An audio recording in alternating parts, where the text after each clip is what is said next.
রুশ নাবিক ইউরি ভিক্তরোভিচ রেডকিনের মৃত্যুবার্ষিকীতে চট্টগ্রামে রাশিয়ার অনারারি কনসুলেটের পক্ষ থেকে লাল দিঘিতে অবস্থিত রেডকিন মেমোরিয়ালে পুষ্পস্তবক অর্পণ করা হয়েছে। শনিবার চট্টগ্রামে রাশিয়ার অনারারি কনসাল স্থপতি আশিক ইমরান ও তার পরিবার এবং অন্যান্যরা একত্রে এই পুষ্পস্তবক অর্পণ করেন।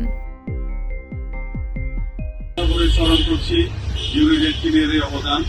তার দেহ সমাহিত আছে বাংলাদেশ নেভাল একাডেমির রেডকিন পয়েন্টে, এবং রেডকিনের এই মৃত্যু, এই অবদান, এই আত্মত্যাগ বাংলাদেশ এবং রাশিয়ার মধ্যে চিরস্থায়ী বন্ধুত্বের সম্পর্ক স্থাপন করেছে।